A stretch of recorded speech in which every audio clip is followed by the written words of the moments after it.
The classroom smelled of chalk, dust, and teenage defiance. But all I could focus on was the infuriating tap-tap-tap of Ethan Carter's pencil against the desk. It was 2009, my junior year at Lincoln High in small-town Ohio, and Ethan, my deskmate, was the human equivalent of a mosquito buzzing in my ear. By the end of first period, I was ready to snap that pencil in half. I'm Lucas Hayes, a straight-A student with dreams of escaping this nowhere town for a college far away. Ethan, on the other hand, was a whirlwind of chaos. Always late, always loud, always finding new ways to get under my skin. He'd lean over during history class, his messy blonde hair falling into his eyes, and whisper some sarcastic comment about Mr. Thompson's droning lectures. I'd grit my teeth, pretending to ignore him, but his voice had this infuriating way of lodging itself in my brain. Worse, he'd borrow my notes, doodle in the margins, and hand them back with a smirk that made my blood boil. "You're welcome, Hayes," he'd say, like he'd done me a favor. I hated him, or so I thought. What I didn't know then was that Ethan Carter would unravel my carefully ordered world, piece by piece, until I couldn't imagine a life without him. The first time I truly noticed Ethan beyond his annoying habits was during a group project in October. Mr. Thompson paired us together, probably out of spite, knowing we'd clash. The assignment was a presentation on the civil rights movement, and I was determined to ace it. Ethan, predictably, showed up to our first meeting at the library with a half-eaten bag of chips and no books. "Relax, Hayes," he said, kicking back in his chair. "We've got this." I wanted to strangle him. But as we worked, something shifted. Ethan wasn't just a slacker, he had ideas, good ones. He talked about the personal stories behind the movement, the human cost, with a passion I hadn't expected. His eyes lit up when he spoke, and for the first time, I saw past the smirk to the person underneath. He wasn't stupid, just different. Unafraid to be himself in a town that demanded conformity. By the end of the week, we'd spent hours together, arguing over sources and laughing over stupid things. Like the time he tried to reenact a protest march and knocked over a library display. I caught myself smiling at his antics, and it scared me. I wasn't supposed to like Ethan Carter.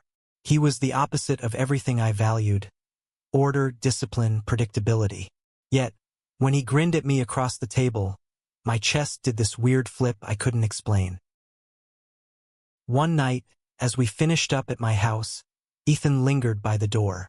The air felt heavy, like something unspoken hung between us. "You're not as boring as I thought, Hayes," he said, his voice softer than usual. Before I could respond, he was gone, leaving me staring at the empty porch, my heart racing for reasons I wasn't ready to face. School became a battleground of emotions.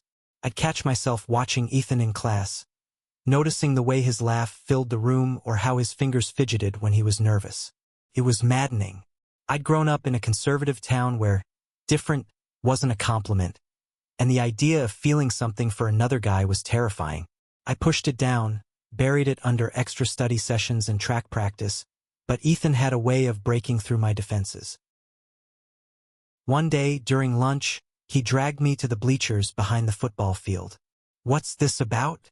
I snapped, annoyed at being pulled away from my routine. He just grinned and handed me a soda. "Chill, man. Just wanted to hang out." We sat there, the autumn wind rustling the leaves, and talked about nothing: music, movies, our plans after high school. For once, he wasn't teasing me, and I wasn't glaring at him. Felt easy. Then he said something that stopped me cold. "You ever feel like you're hiding from yourself, Lucas?" His voice was quiet, his eyes fixed on the horizon. I didn't answer, but my silence spoke volumes. That night, I lay awake, his words echoing in my head. Hiding from myself. Was that what I was doing? By winter, Ethan and I were inseparable, though I'd never admit it. We'd study together, grab burgers at the diner, even sneak into the old theater to watch indie films. But the tension between us grew, a tightrope we both walked but never acknowledged. I'd catch him looking at me sometimes, his gaze lingering too long, and I'd pretend not to notice, even as my pulse raced. One freezing December night, everything changed. We were at his house, sprawled on the living room floor, working on another project. His parents were out, and the house was quiet except for the crackle of the fireplace. Ethan was ranting about some band I'd never heard of, his hands waving animatedly, when he suddenly stopped and looked at me. Really looked at me. "Lucas," he said, his voice barely above a whisper. "Why do you keep pretending?" "Pretending what?" I asked, my throat tight. He leaned closer, his breath warm against my cheek. "You know what?" Time froze. My heart pounded so loud I thought he'd hear it. Then, before I could think, he kissed me. It was soft, hesitant, like he was giving me a chance to pull away. But I didn't. I kissed him back, and in that moment, every wall I'd built crumbled. When we pulled apart, I was shaking. Not from fear, but from the weight of finally admitting the truth. Ethan Carter, the annoying deskmate who'd driven me mad, was the one person who made me feel alive. That kiss was a spark in a powder keg. I spent the next week in a daze, torn between elation and terror. Ethan acted like nothing had changed, still joking and doodling in my notebooks, but his glances held a new weight. I wanted to talk about it, to define what we were, but fear kept me silent. In our town, being openly gay wasn't just frowned upon, it was dangerous. I'd seen what happened to kids who didn't fit the mold. Whispers, glares, sometimes worse. Ethan seemed unfazed, but I noticed the way he tensed when certain classmates passed us in the halls. He'd grown up here too, knew the unspoken rules. Yet he carried himself with a defiance I envied, like he'd already made peace with who he was. I hadn't. Not yet. One January afternoon, we skipped last period and drove to the edge of town, where the fields stretched endless under a gray sky. Ethan parked his beat-up truck by a frozen creek, and we sat on the tailgate, wrapped in blankets. "You okay, Hayes?" he asked, his tone gentle but probing. I wanted to lie, to say I was fine, but the words wouldn't come. Instead, I told him about the knot in my chest, the fear of what this meant. For me, for us, for my future. He listened, his hand resting on mine, and when I finished, he didn't try to fix it.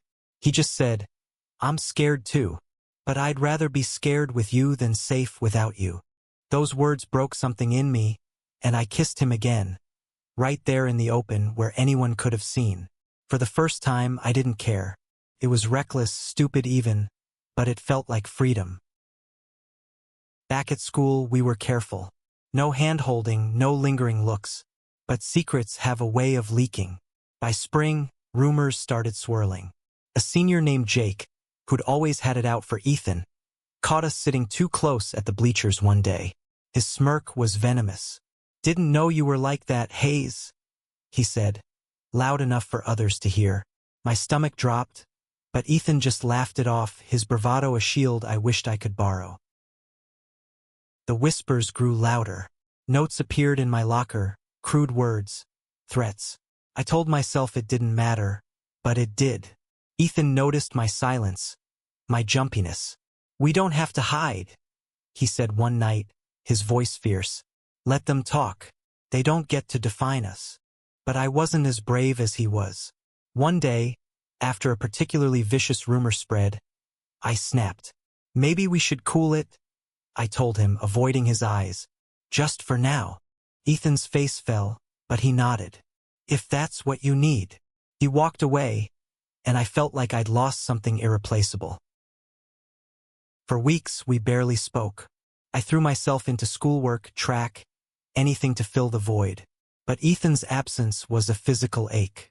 I'd see him in class, his head bent over his desk, and it took everything not to reach out. I hated myself for pushing him away, for letting fear win. Then came the night of the spring talent show.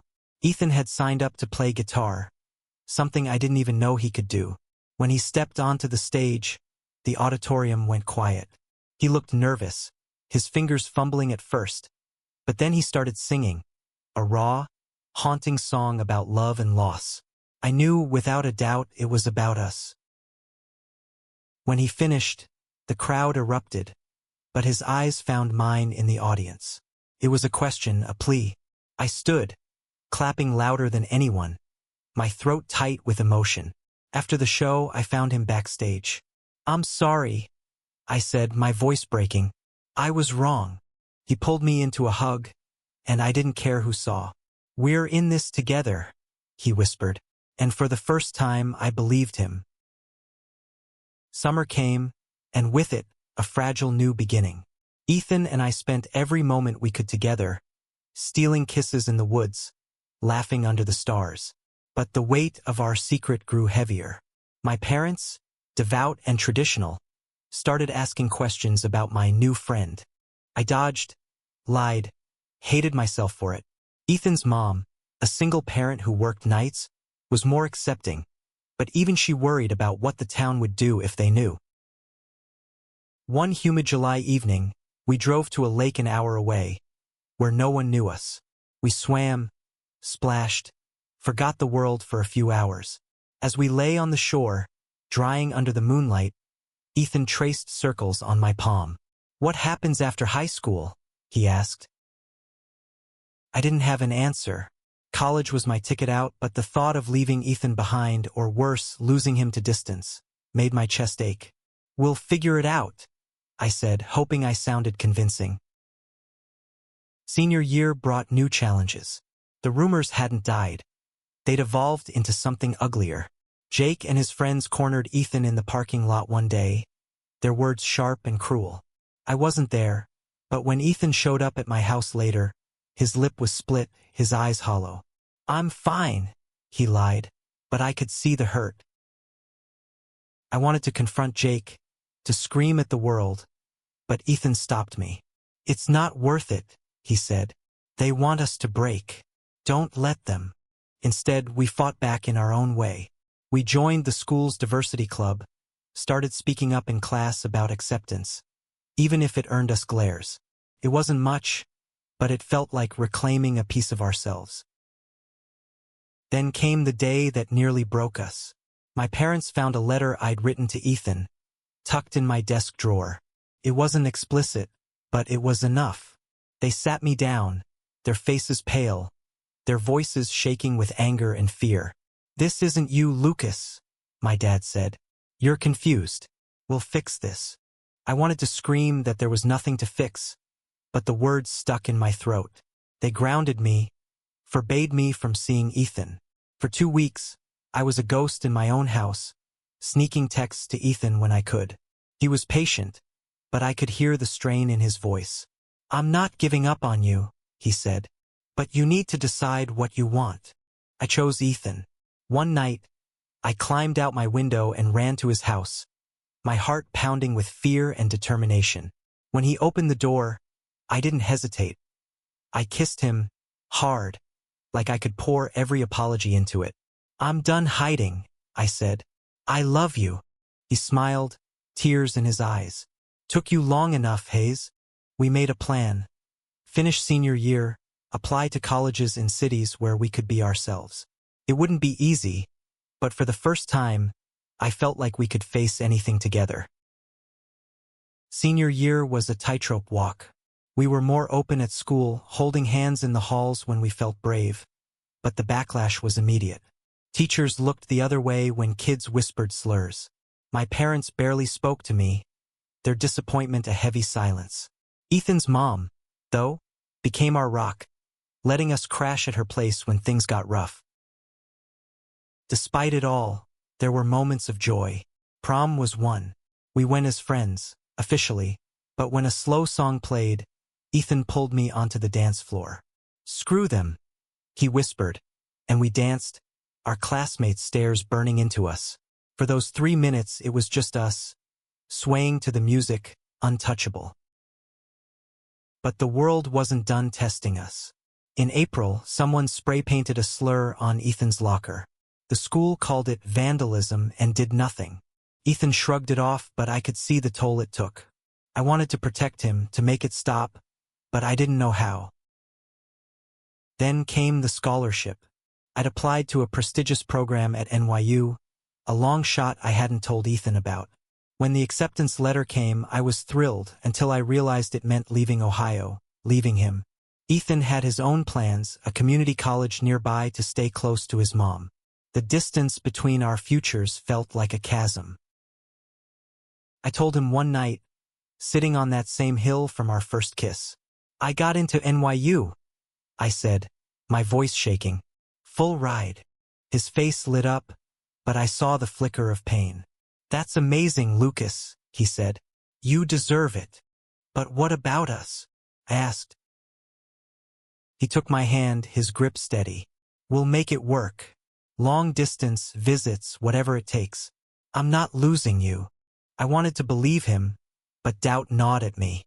Could love survive 500 miles and separate lives? Graduation was bittersweet. We walked across the stage, diplomas in hand, but the future loomed large. My parents came, their faces tight, offering stiff congratulations. Ethan's mom hugged us both, tears streaming down her face. "You boys are going to change the world," she said.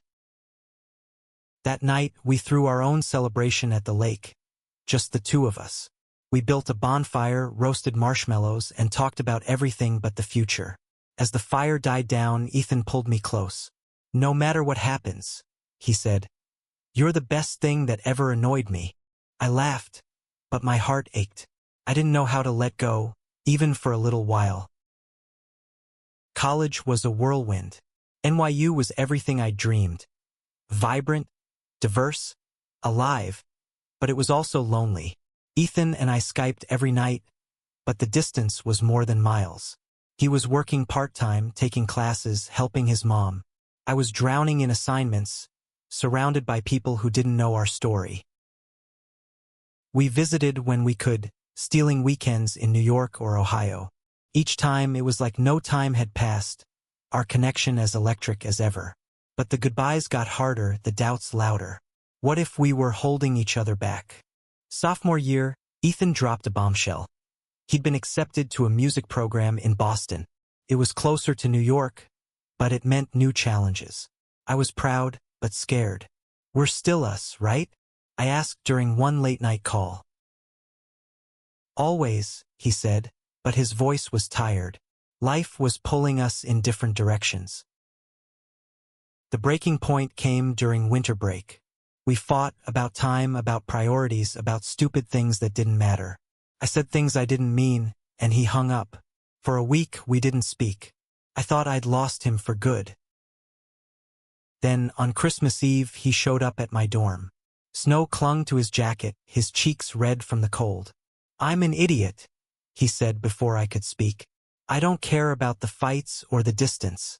I love you, Lucas. That's all that matters." I pulled him inside and we really talked, for hours, about our fears, our dreams, our future. We made a new plan. Finish college, then find a city where we could build a life together. It wasn't perfect, but it was ours. Years later, we did just that. We moved to Seattle, where Ethan played music and I worked as a journalist. The world wasn't always kind, but we'd learned to face it together. One autumn evening, on a hill much like the one from our high school days, Ethan proposed. I said yes, tears streaming down my face. Looking back, I see it all, the chaos, the pain, the love that grew from it. Ethan Carter, the annoying deskmate who once drove me mad, turned out to be the love of my life all along. And in a world that tried to tear us apart, we built something unbreakable, something true.